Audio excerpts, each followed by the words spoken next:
এই মুহূৰ্তত লৈ আহিছোঁ এটা ডাঙৰ গুৰুত্বপূৰ্ণ খবৰ। চন্দ্ৰপৃষ্ঠত বিভিন্ন উপাদানৰ উপস্থিতি নিশ্চিত কৰিছে ইছৰোৱে। লিপছ নামৰ এটা বিশেষ সঁজুলিৰ দ্বাৰা পৰীক্ষা কৰা হৈছে চন্দ্ৰপৃষ্ঠ। আৰু কি উপাদানৰ অৱস্থিতি লাভ কৰিছে ইছৰোৱে জানি লওঁ আহক। ভাৰতীয় মহাকাশ গৱেষণা সংস্থাই ইছৰোৱে মঙ্গলবাৰে চন্দ্ৰযান ৩ৰ প্ৰকল্পৰ সৈতে সম্পৰ্কিত আন এটা বিশাল আপডেট প্ৰকাশ কৰিছে। মহাকাশ সংস্থাটোৱে কয় যে চন্দ্ৰযান ৩ ৰভাৰৰ ওপৰত থকা লিপছ সঁজুলিটোৱে দক্ষিণ মেৰুৰ ওচৰত চন্দ্ৰপৃষ্ঠৰ মৌলিক গঠনৰ ওপৰত প্ৰথমবাৰৰ বাবে পৰীক্ষা বা ইনচিটু মেজাৰমেণ্ট আৰম্ভ কৰিছে। আৰু এই পৰীক্ষাত অঞ্চলটোত ছালফাৰৰ উপস্থিতি স্পষ্টভাৱে নিশ্চিত হোৱা বুলি উল্লেখ কৰিছে ইছৰোৱে।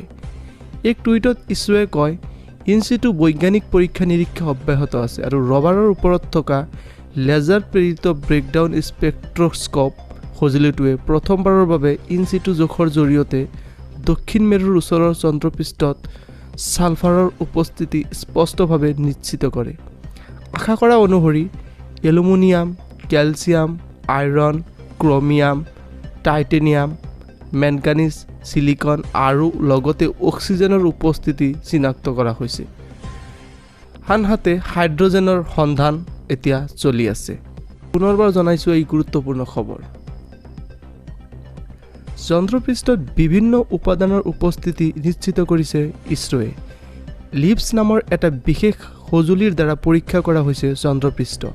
আৰু কি উপাদানৰ অৱস্থিতি লাভ কৰিছে ইছৰোৱে জানি লওঁ আহক।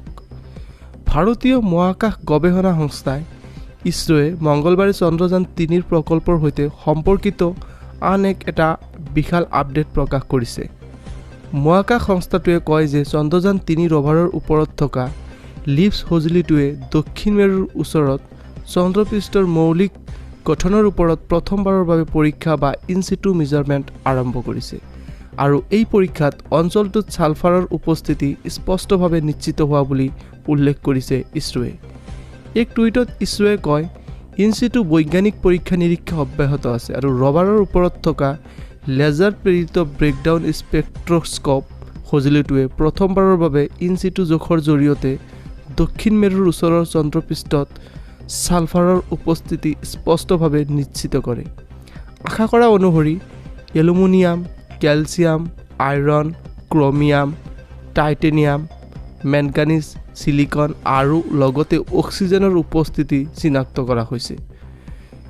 আনহাতে হাইড্ৰজেনৰ সন্ধান এতিয়া চলি আছে।